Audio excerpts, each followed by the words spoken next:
Hamm today for the interview. How you doing today, Isaac? I'm doing great. That's good, that's good. So can you please briefly introduce yourself for everyone that's watching and let us know a little bit about what you do? So my name is Isaac Hamm, Isaac M Hamm III. I'm the founder and creator of a Black music month event called The Comeback, which is in 3 different cities, but I know we'll talk about that a little later. But I also run a company called IM3Media.com, which is an event marketing promotions company. It's a weird company because I know how to do so many facets of entertainment that I take on different clients depending on their needs and stuff like that. So I'm not a publicist, but I know how to do PR. You know, but my biggest thing about my company is the marketing part and the event planning for different people, because I've been doing events since 2001. Okay. So that's kind of like second nature to me. And then the marketing aspect is just the idea, like, hey, this is an idea, we should do it like this. Give me the money, let's make it happen. So it's kind of like, it's fun for me to spend other people's money in the sense of putting them in the right places that they need to be as a brand. Right. So, yeah. So can we go into a bit more detail about IM3Media, how you started it, how it came to mind? Well, yeah, IM3Media, so before 2010, I had a company called NewArtistSpotlight.com. So that was when I was interested in doing A&R and getting artists and putting them, I had this website, you know, just like what we see today, you know what I mean? Right. But this is back in 2002, so, you know, I was using Wix, you know, all the colors were lime green and colorful.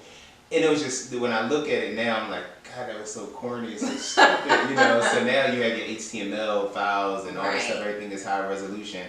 But I mean, being a promoter back in 2001, it was like literally like before the UV coded flyers, you know, the 3x5 card. All what we see today, I was back in the original days of printing out a piece of paper, getting an 8x11, cutting it in 4s, passing it out. I hope nobody spilled water on it. So, you know, I'm 36, I'm not that old, but it's just like, I feel like an old head. Like, I'm like, oh man, I remember when. So when you see people with Snapchat, we talked about that, you know, prior to, you know, it's like, you didn't have that. It was literally like AOL.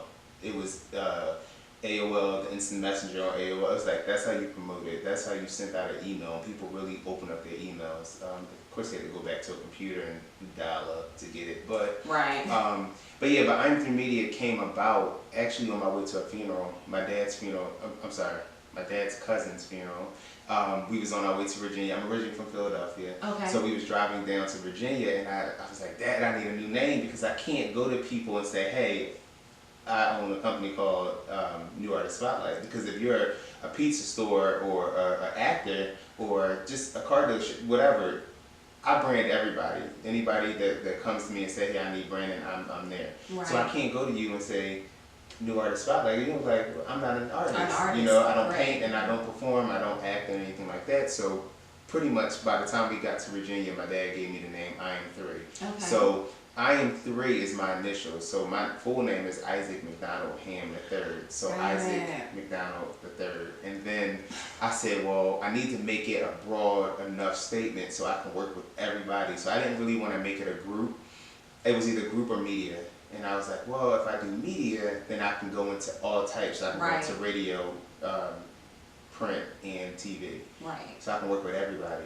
So another friend of mine that helped me develop my website more, he was just like, you know what, you should just do media. So that's how it all came about. So now that I have a mission statement, you know, or I know what my purpose is, it's easy for me to say, oh, IM3Media, what you need, you know. So, and I tell, you know, the people that's watching, you don't really know what you're doing until you have a mission statement, until you really know that this is the mission, this is the path, this is the direction. You may not be able to figure that out once you write it, but as long as you can go back to something that states what your mission and your goal is, I think that would be good. Helps you know, staying on just, track. Yeah, just helps staying on track. Like, it's like your mental note of what your purpose is and what you want to do. And why you started it.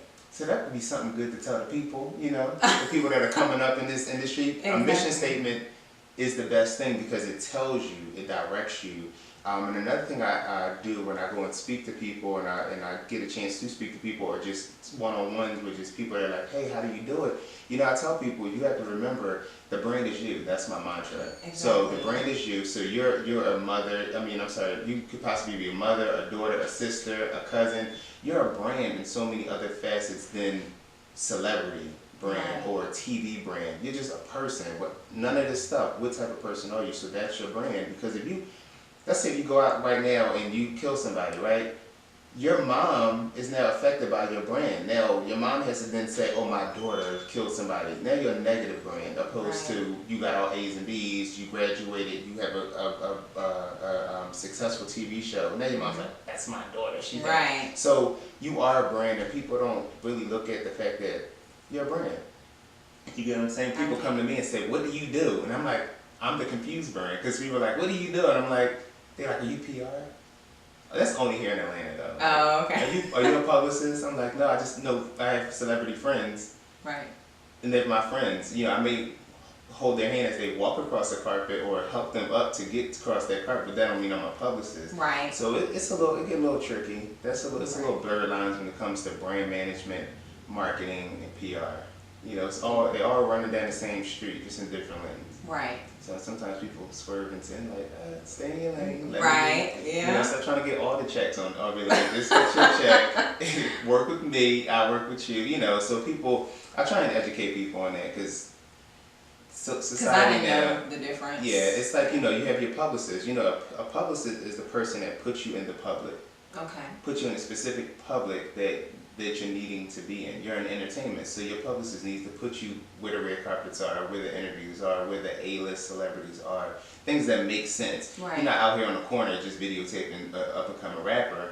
You would if this up-and-coming rapper was backed by Meek Mill, or JD, or a Neo, somebody like, we're going on that corner at midnight because it's backed by somebody. You know, Kanye just did something in the daggone in Wyoming.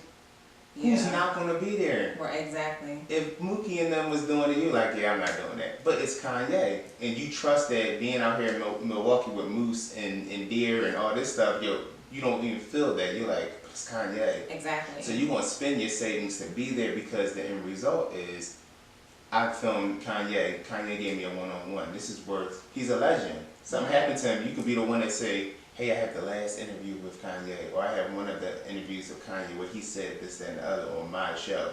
So it's sometimes you just got to look at it and then make sure it's worth it when you're out there presenting yourself as this brand. So you see the passion behind it, you know. And I try not to get on social media and give like 10 points, 5 points, you know, the Oprah effect and nothing like that. Because I never want nobody to come back to me and say, well, I did step 1 through 3, but it didn't work. Like, it's not for everybody, but it's how you approach it. And you take those 5 steps or 10 steps of that Oprah effect that people, you know, look at her and say, she did it, and these are the things that she did. So it's kind of, you gotta kind of identify who you are and develop your path and take from different situations and scenarios that you come across or read about. Okay, Isaac, so what are some organizations and some people that you work with through IM3Media? A lot of the IM3Media people that I work with is, you know, in Philadelphia. So I work both Atlanta, Philadelphia, and now I'm starting to trickle into the Nashville territory of work. Here in Atlanta, I've worked with Lexus, I've worked with McDonald's. You know, some of my clients are Lily from SWB, Kiana Dancia from Sister Circle, Mila from 702. Okay. And a lot of these people, but they're, well, to a certain extent, they're friends first, and then I'm asked to do some stuff and bring them on certain projects. You know, so I don't manage them, but I definitely come in and lend my, you know, my branding expertise when projects are being presented to me for help. Okay. And another thing with I try and volunteer a lot and like really just like put my, you know, get my feet wet here in Atlanta as far as like volunteering, supporting different events, other celebrities that are just doing like nonprofit type things. Like we just did, me and Kiana, we went to Bo Talley had Ballin' for Lupus event. So we went there, you know, we just basically, she was a celebrity coach and, you know, we was there in support of that, promoted that. It's just a lot of different people, but a lot of times I create my own events. Okay. So I try and create my own events and then bring in partners and just bring in support from other organizations that are doing things. So it's kind of more so me developing my events and letting me become that brand that everyone wants to be attached to. So that's kind of like my goal instead of hanging on the other brands, I want to create my brand to where people will say, I want to support you. And that shows growth as well. So in the growth too, with like my Black Music Month, like that's like really, people are like, what are you doing? What you got coming up? And I'm like, Black Music Month, what do you mean? You know, I am the new face of Black Music Month, you know, being coined that from the person, one of the people who co-found, who was the founders of Black Music Month.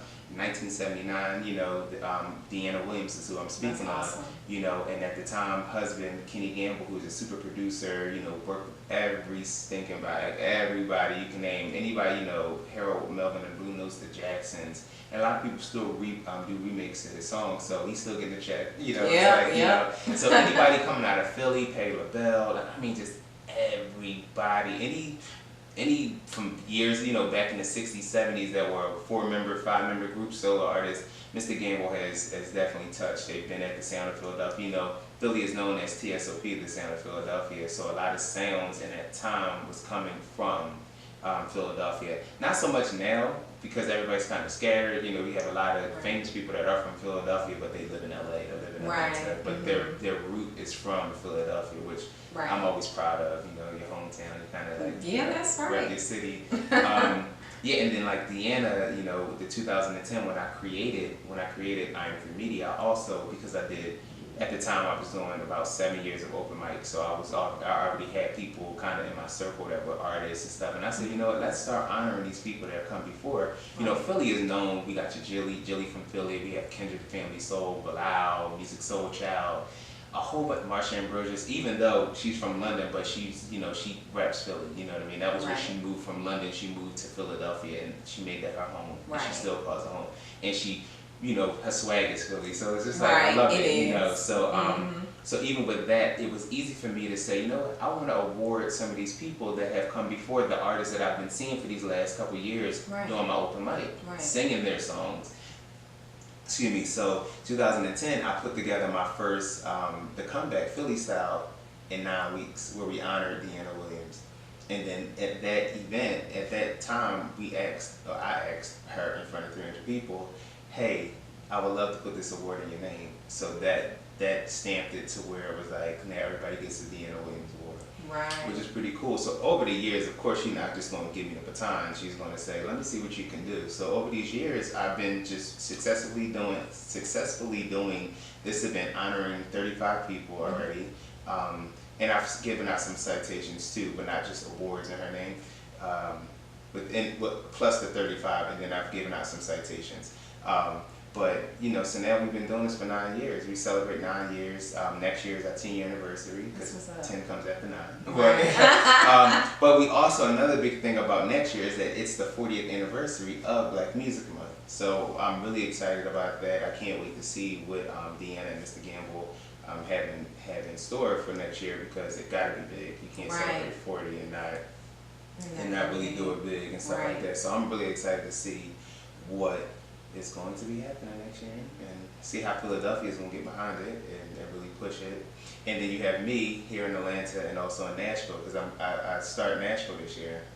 That's I'm awesome. nervous, but I'm not nervous, because each city provides me with different support. So Nashville's just like, what do you need? I got you. Here, take this, take that. So I love Nashville. I love Atlanta. You know, I have a proclamation here. I saw that. Yeah, so I have a June 16th is my day. So I get to drive on the sidewalks and park wherever I want, and that's what's up. Take my proclamation, put it in the seatbelt, and sit it right next to me as I drive, and say, "Officer, look, I don't know how far that's gonna get me, but probably to the cop car." So, but I like it though. So that's my goal, is to be that brand, to be able to say, you know what, you've been doing this for 9 years, and you have these accolades to show for it. So in Philly, I have 2 citations from the mayor, and I have 4 citations from city officials. Okay. Yeah, and this year we're giving some more citations out along with the awards. It's just fun. It's fun to show people that you really can knock on City Hall doors and get the people that work in that building. Because a lot of people run from that and don't think, but your council people are there to help, and they need our support. They need us voting for them, so they want to do things that's going to help make them look good. Not in a vindictive way, just meaning like, oh, I want to support that, because if you look at any city council person and you go online and you look their name up, it shows you what they support. So you're a female, so you may say, oh, domestic violence is something I wanna get more involved in. You look on there and they tell you people are with the arts, people are with domestic violence, people with cancer, suicide, and you look to see what their initiatives are, and that's how you kind of attach yourself to that council person or the other whoever in City Hall that can make a change. And people don't know that. They run from City Hall like it's the bad place, and it's like, no, council people need you to be in their back. If I can bring you on as a council person and my event successful, it in turns makes that council person successful. So that is something good to know, and something for me to keep in the back of my head. What are you passionate about? I'm passionate about my blog. I'm passionate about the Black community, Black excellence. And it's a lot of money. It's a lot of money, and I'm learning how to like seek those opportunities and stuff like that, because there's a lot of council people that are in support of the arts, like Kwanzaa Hall. You know, when he was running, don't quote me on this, but I want to say he has like a budget of like $2 million to like really fun education stuff, and that's on his website. So it's like research is key, you know what I mean? And he's a cool guy to sit and talk to. Last year we sat down, he literally was able to fit me in. His PR person was like, oh, you got 10 minutes, 15 minutes. We talked for like 25 minutes because he loves to talk and he loves what he does. So it was pretty cool to kind of watch him be off script as far as like his time. And it was just like, hey, can you meet me here? And I was like, sure. And he was in between like a rally, like a meet and greet with some, I guess, donors or whatever it was. But once that was done, I got to sit with him and talk to him and stuff like that. So he's all in support of what I'm doing here in Atlanta. Awesome. So it's pretty cool to have some city officials in your phone or in your email or in your pocket to be able to say, hey, can you just come out and show your face? Because that means a lot. Yeah. So how did you get into marketing and brand management? When I realized that wanting to do A&R, like doing the New Artist Spotlight thing, trying to develop that, and I mean my website was going to be just, you know, new artists, we're going to spotlight that, we're going to charge you a fee to be on the website, and then we're going to have write-ups and entertainment, you know, something like what you're doing, right? So I was like, you know what, this is not fun no more. Then I was like, so let me give you a quick story. So from high school, I wanted to be a mechanic. So then I was like, I don't want to be a mechanic because I broke more things than I fixed in high school because our teacher was so busy with his high school, so everybody was running this place, running that place, ducking school, not doing, you know, so I'm like, come on. So I learned, but I didn't learn. It didn't stick with me. So when I went to community college in Philadelphia, I interned at a radio station. So that's kind of what like sparked everything, because I wanted to do advertisement. I wanted to, I tell people all the time, you know, one of my favorite commercials is the Jeep. You ever see that commercial where the Jeep goes up the rock?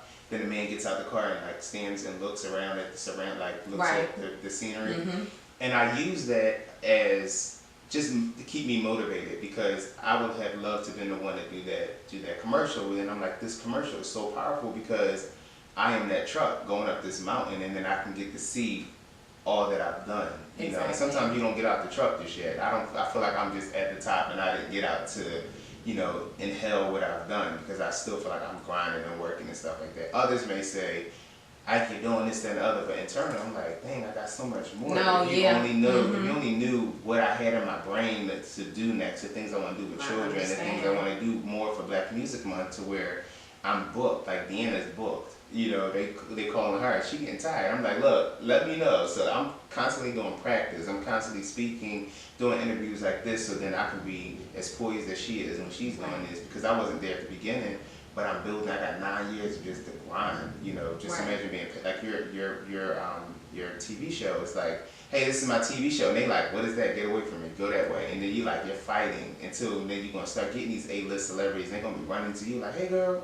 let me do, you know. So so that's the thing. But somebody can look at you and be like, oh man, you got such and such on your show, and it's like, you don't even know what I did to get this one person on here. But that's the grind. That's the story that you get to tell in the years to come. But yeah, so the marketing aspect, I just realized, you know, I got a lot of ideas. And people are scared of their own ideas, so if I'm there to push them along, that's me doing the marketing, because I look at it as I'm the idea guy. Marketing is creating you know, Yes. what that looks like for your potential buyer, you know, what you're selling, you know, who's purchasing it, you know, your price points, your 4Ps in marketing. I'm always jack this up, but I know it is. So the 4Ps are price, promotion, product. Dang, I always forget the last one. What is it? Okay, you gotta Google it. Let's see. Let's Google it. So we got price, we got promotion, product. So there we go. Okay. So we got price, promotion, product in place. So, Okay. you know, anybody would come, you know, just the common sense of it is, you know, where you're going to place this at, how you're going to promote it, how much is it going to cost? Because you can be in the hood doing hair, you're like, all right, cool, they can't afford this, or you can be in Buckhead. So you just got to know what your price points are, and then what are you selling these people? You know, Right. selling the people, can they afford this? You know what I mean? You may have to start in a low income or mid income, middle class type. It's just all about what you're selling. So it's whatever you're selling is however you believe in it. And sometimes, you know, with you know, with another city, you know, building up, you may want to put some over there near the stadium, because they're about to tear that up and build it up, and it's going to be expensive. Yeah. So do it now. Yeah, so do it now, and that's how it is all over the place, because people are really rebuilding, because people want to move around now. But they want to live in a nice area. We have a place, a section in Philadelphia, and it's really North Philadelphia, but it's called Northern Liberties. But if you cross the street, you're in North Philly. But people cross the street and they're, you know, so it's like, it's still North Philly, but they have nice stuff over there. So you're like, I live here versus living here, you know. So it's kind of, it's all about how you perceive it and what you believe in, and it comes down to that, opposed to moving all the way to a suburb versus the hood is right across the street. Right. Okay, so how did you become the face You got a lot of questions. of over there. advocacy? I don't have a whole bunch of questions. You so nosy.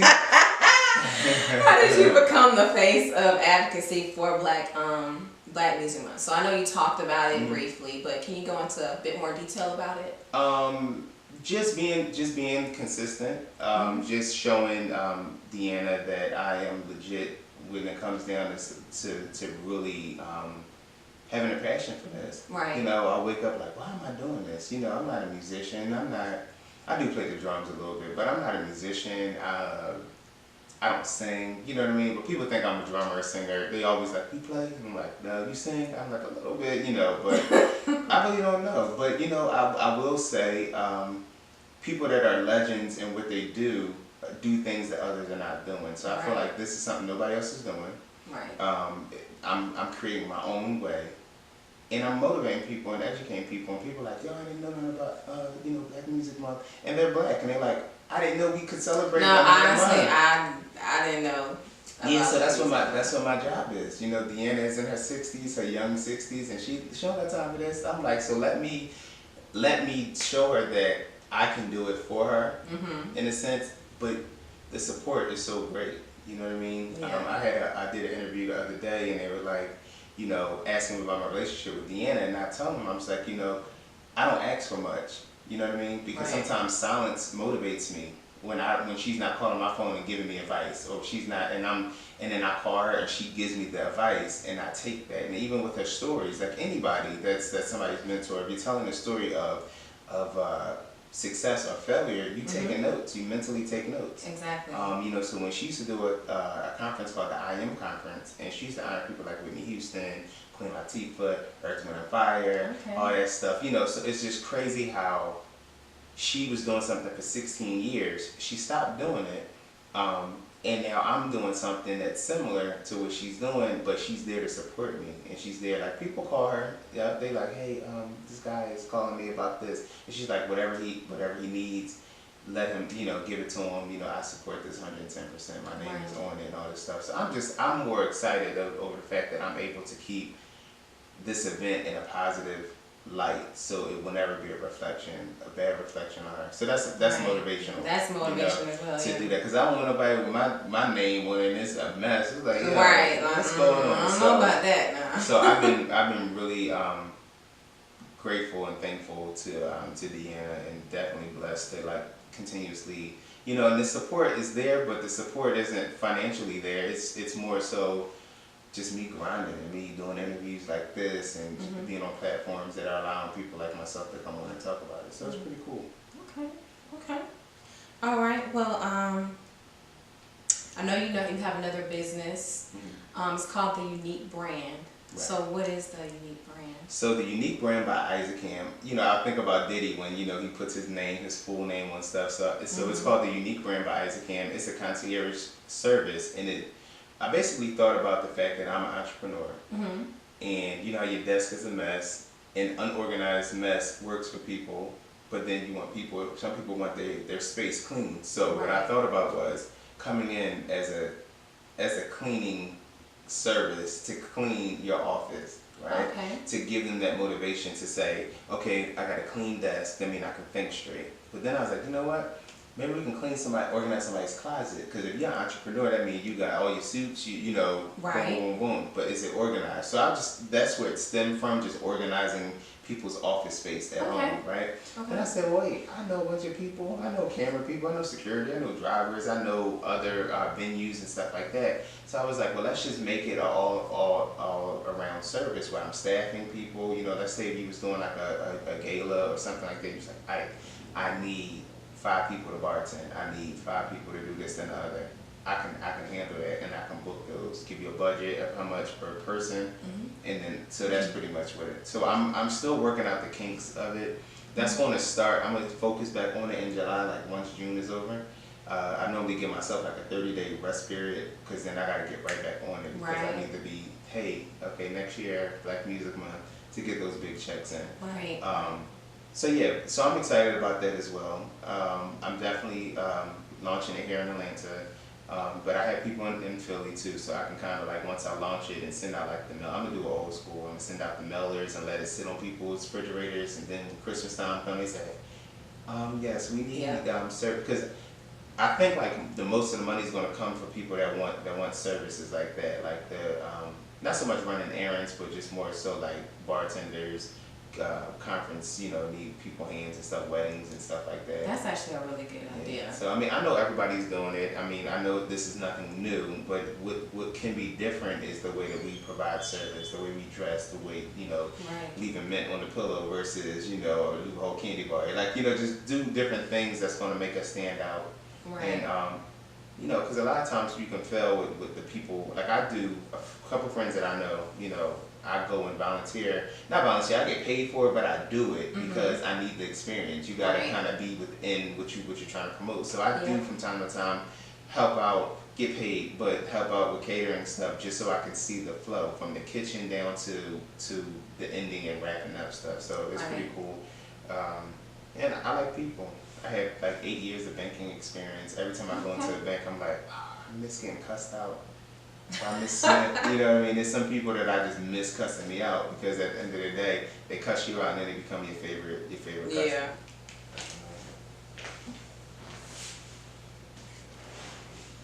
All right, Isaac, so if you could give any piece of advice to someone who may be on a similar path as you, what would that piece of advice be? Like I stated before, having that mission statement, like being able to just basically know your purpose, because it can get really cloudy. You can see other people doing something similar, and then you want to veer off and, I want to do this. But if you just stay focused on what you're doing and like hone in on that and perfect that, then you can open yourself up to add on different things. Right. I've been in this industry since 2001, and every day I'm surprised at the new things that I know how to do. You have somebody walk up to you and give you all these accolades and praises, then you can walk into somebody that don't know who the hell you are, and you're like, right. But wait, the person before you just gave me all of this. So just stay grounded, and just know your purpose.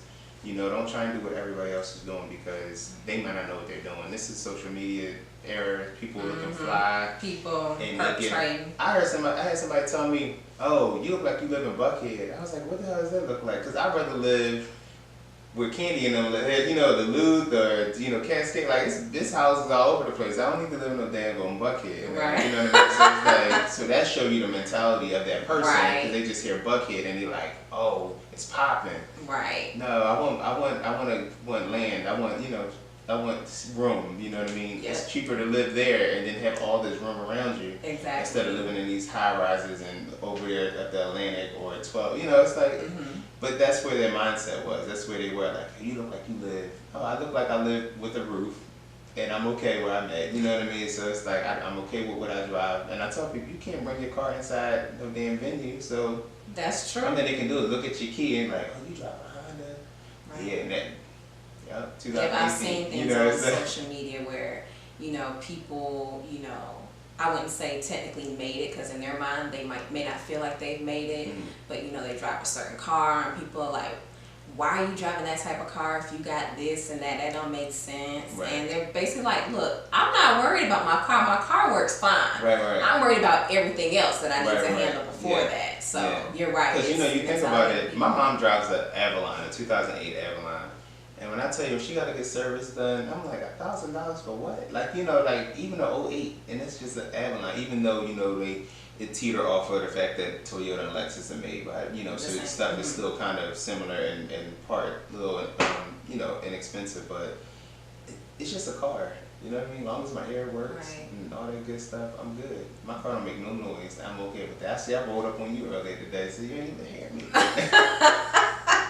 Listen, you know, but it's really about, as long as I don't look like what you know, what you're going through, you know, just, but don't be fake about it, you know, just stay true, because people gonna see through it, and they're definitely gonna see through it. You could put up this facade, but it's gonna come to light. So, and somebody gonna call it out on social media. Somebody's gonna call it out. So yeah. But it's pretty cool. I would just say, just stay focused and like really hone in on that mission statement, and just believe in what you're doing. And just know that that's the company that you want to develop, that it's going to be. Because before there was Pepsi, there was, you know what I mean? Pepsi, you know, and I believe in, if you build it, they shall come. It's a couple of things that I play in my mind that motivates me to just continue to go. Because nobody knew about Black Music Month until I started doing this event. So I'm building a platform of people that are now aware of what's going on in June and what has gone on for the last 39 years. Right. And it sounds like you're doing a great job. Thank you. So, inspire, empower, uplift is the slogan of the Black Maverick. Do you have any encouraging, empowering words that you would like to share with the Black community? Just stay true. You know, just stay true. Just don't get into the mix of the dumb stuff. Just know what your purpose is and keep it moving. And if it's meant for you, it's for you. You know. Okay. All right. Well, I know you have your Power Brunch coming up in Atlanta. You gonna be there?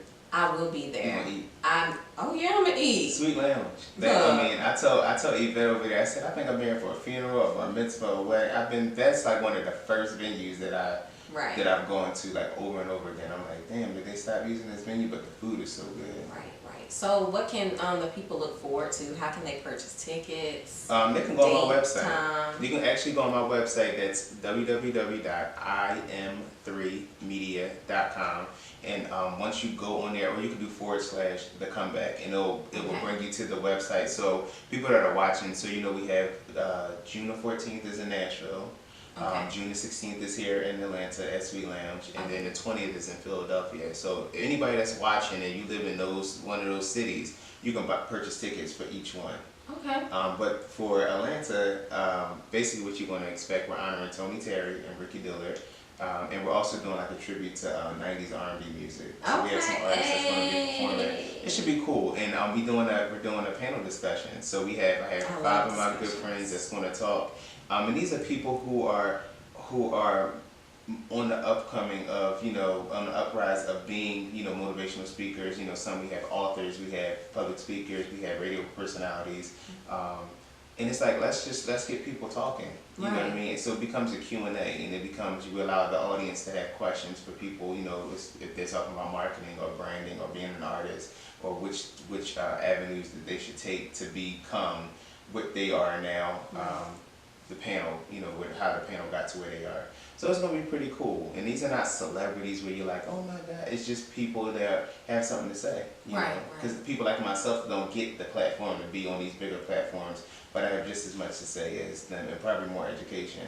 And that's not being shady, just like nowadays everybody's a celebrity because they was on a reality show, or they was popping on Instagram, and now people want to hear what they got to say. say. They don't even know they got there. So, right. But it is what it is. So I'd rather deal with it. I love underdogs. I love people that I know that's gonna boom in a couple of years and be like, they was on my show.